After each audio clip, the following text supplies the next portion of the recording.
नमस्कार दोस्तों, get success 247 के एक और नई वीडियो में आप सभी का स्वागत है। दोस्तों, आप सभी के लिए लेके आ चुका हूँ रेलवे एनटीपीसी का एक और मॉडल टेस्ट पेपर। ये आपका है मॉडल टेस्ट पेपर नंबर 3। इससे पहले मैंने 2 दे दिए हैं। अगर आपने वो वीडियो नहीं देखे हैं तो चैनल पे आके देख लेना। ऊपर यहाँ पे व्हाइट लाइन में लिंक आ रही होंगी, नीचे डिस्क्रिप्शन में आपको लिंक मिल जाएंगे। तो अब स्टार्ट करते हैं आज का वीडियो। और अभी तक चैनल को सब्सक्राइब नहीं किया तो कर लेना, साथ साथ बेल आइकन को भी प्रेस कर देना।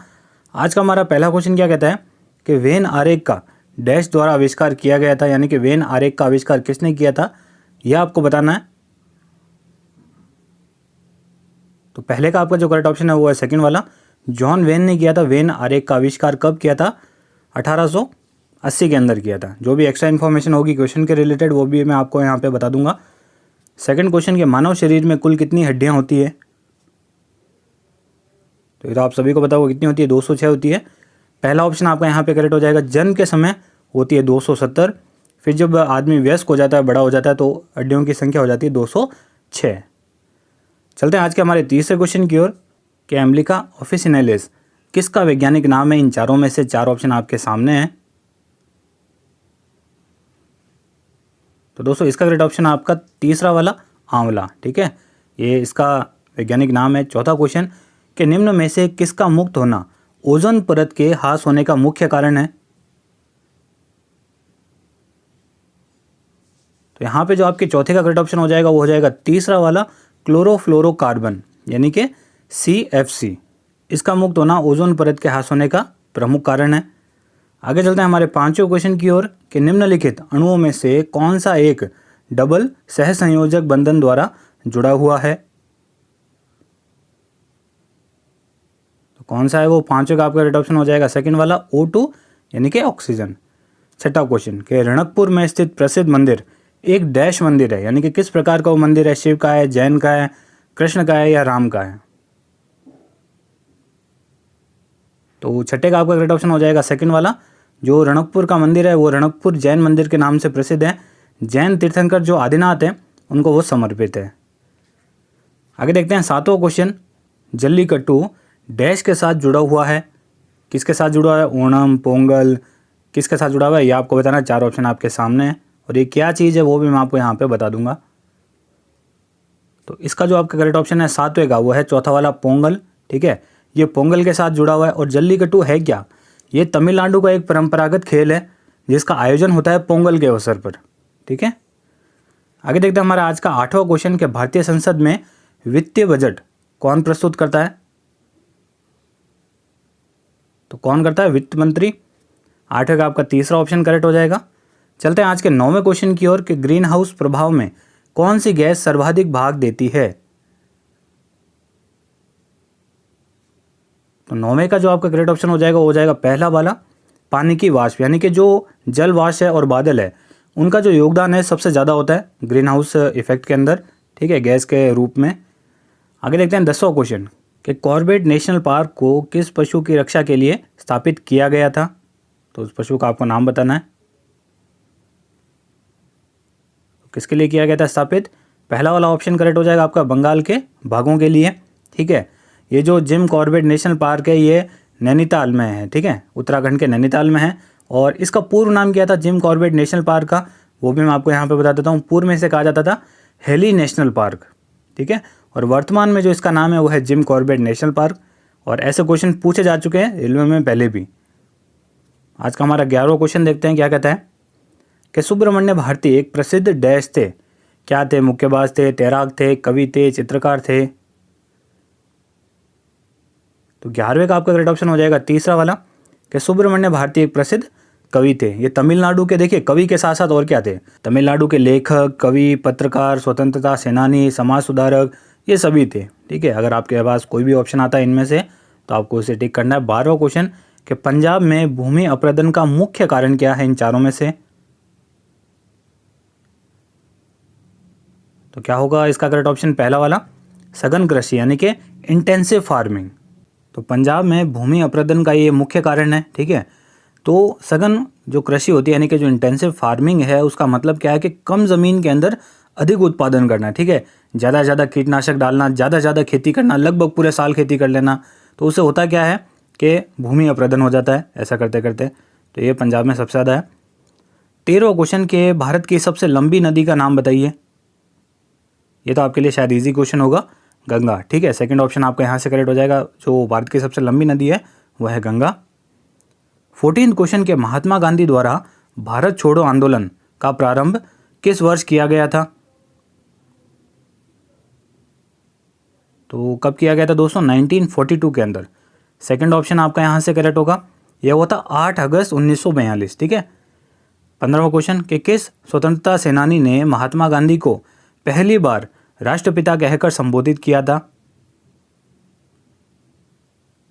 तो किसने कहा था? सेकंड ऑप्शन आपका यहाँ से करेक्ट हो जाएगा। सुभाष चंद्र बोस ने कहा था। कब कहा था ये भी बता देता हूँ, 6 जुलाई 1944 को। ठीक है, 6 जुलाई 1944 को कहा था। आगे चलना है आज के 16वें क्वेश्चन की ओर कि भौतिक शास्त्र में नोबेल पुरस्कार जीतने वाले प्रथम भारतीय व्यक्ति का नाम बताइए। तो वो थे सीवी रमन। चौथा ऑप्शन आपका यहाँ पे करेक्ट हो जाएगा। कब मिला था इन्हें नोबेल पुरस्कार? 1930 के अंदर। 17वां क्वेश्चन कि किस भौतिक मात्रा का सीमेंस में मापन किया जाता है, यानी कि उसकी जो इकाई है वो सीमेंस है।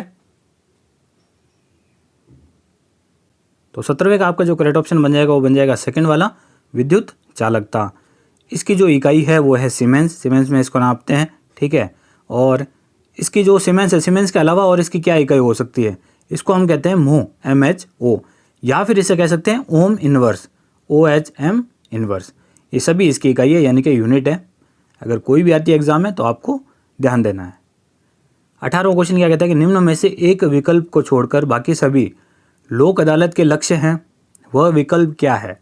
यानी कि एक विकल्प यहाँ पे गलत है, वो आपको यहाँ पे पहचान लेना है।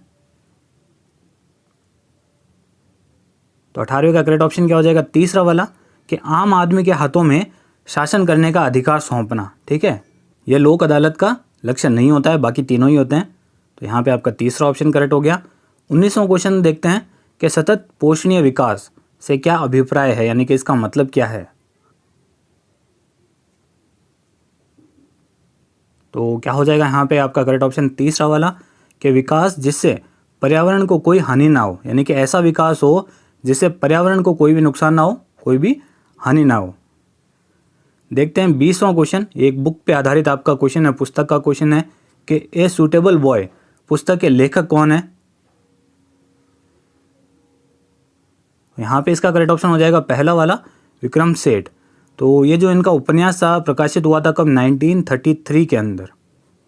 ठीक है, आगे देखते हैं 21वां क्वेश्चन कि किस संविधान संशोधन को लघु संविधान कहा जाता है? बहुत इंपॉर्टेंट क्वेश्चन है और बहुत बार एग्जाम में पूछा भी जा चुका है और ये आप सभी को पता भी होगा।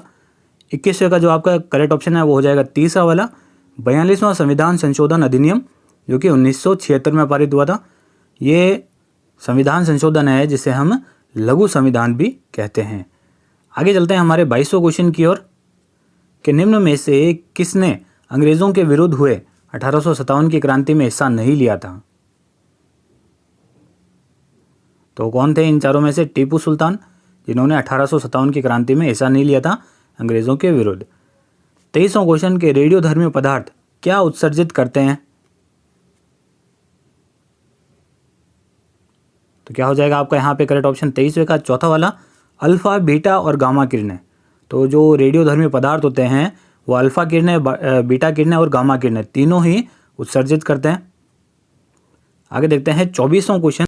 शिव कुमार शर्मा निम्न में से किस वाद्य यंत्र को बजाने के लिए मशहूर है? तो 24 का यहाँ पे जो करेक्ट ऑप्शन बनेगा आपका वो बनेगा पहला वाला, संतूर।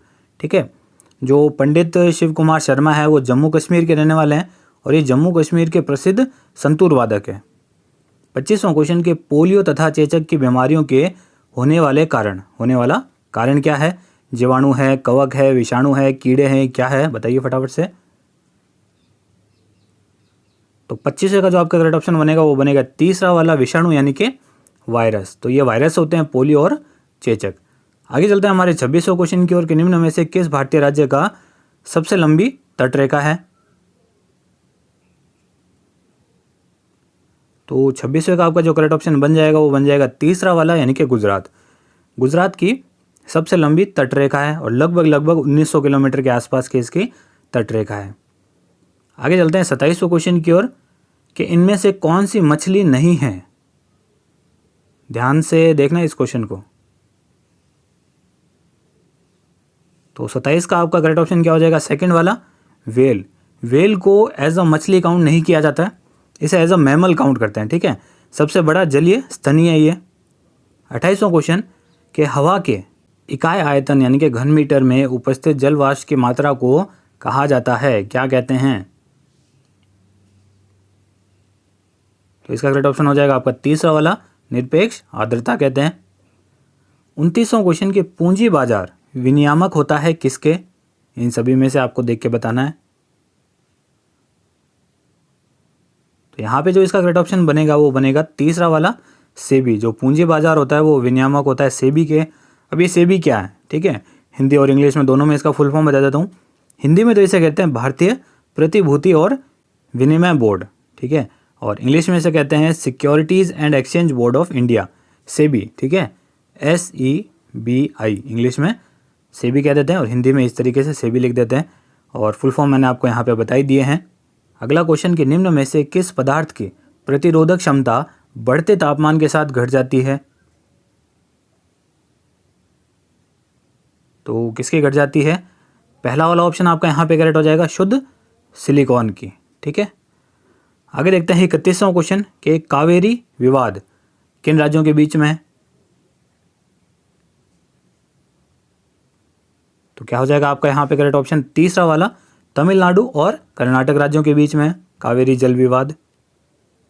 32वां क्वेश्चन देखते हैं कि नीचे दिए गए युग्मों में से कौन एक दूसरे के समानार्थी है? तो देखिए 32 का जो आपका करेक्ट ऑप्शन बनेगा ना वो बनेगा तीसरा वाला, फुटबॉल और सॉकर, क्योंकि फुटबॉल को ही सॉकर कहा जाता है, तो ये समानार्थी हो गए, सेम हो गए। 33वां क्वेश्चन, संयुक्त राष्ट्र सुरक्षा परिषद के स्थायी सदस्य देशों के नाम क्या क्या हैं?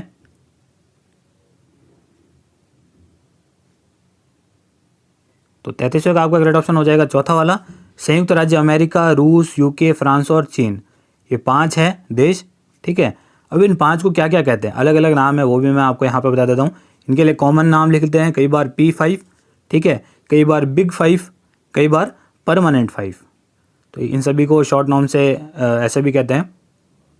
अगला देखते हैं 34वां क्वेश्चन कि हिमोड कहाँ निर्मित होते हैं?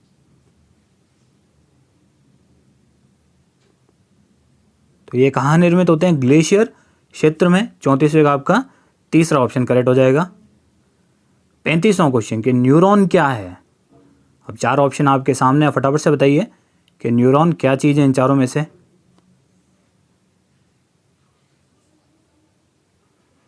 तो यहाँ पे जो आपका करेक्ट ऑप्शन बनेगा वो बनेगा चौथा वाला, तंत्रिका तंत्र की मौलिक इकाई, ठीक है। न्यूरॉन क्या है? तंत्रिका तंत्र की एक मौलिक इकाई है। आगे देखते हैं 36वें क्वेश्चन की ओर कि निम्न में से किस महिला टेनिस खिलाड़ी ने सबसे अधिक ग्रैंड स्लैम जीता है?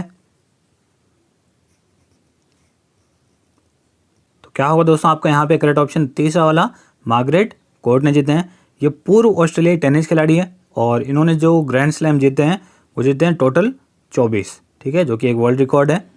आगे देखते हैं 37वां क्वेश्चन कि पानी को रोगाणु मुक्त करने के लिए उपयोग किए जाने वाले रसायन कौन कौन से हैं?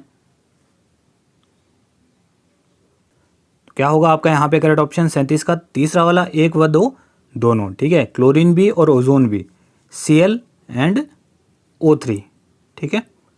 आगे चलते हैं 38वें क्वेश्चन की ओर कि बीबी का मकबरा भारत में कहाँ पे स्थित है? तो दोस्तों ये स्थित है औरंगाबाद में, जो कि आपका महाराष्ट्र में। सेकंड ऑप्शन आपका यहाँ से करेक्ट हो जाएगा। आगे देखते हैं 39वां क्वेश्चन के बास्केटबॉल के प्रत्येक टीम में कितने खिलाड़ी होते हैं? तो कितने होते हैं? 5 खिलाड़ी होते हैं। चौथा ऑप्शन आपका यहाँ पे करेक्ट हो जाएगा। अगला देखते हैं 40वां क्वेश्चन के डेमोक्रेसी शब्द को किस भाषा से लिया गया है? तो दोस्तों 40वें का आपका करेक्ट ऑप्शन क्या हो जाएगा? पहला वाला, ग्रीक। डेमोक्रेसी शब्द को ग्रीक भाषा से लिया गया है। तो आज के 40 क्वेश्चन कंप्लीट हो चुके हैं। फटाफट से अपना स्कोर कमेंट करके बता दीजिए और वीडियो पसंद आता है तो लाइक ज़रूर करना। कोई भी डाउट होता है तो कमेंट कर देना। तो दोस्तों धन्यवाद, मिलते हैं एक वीडियो में।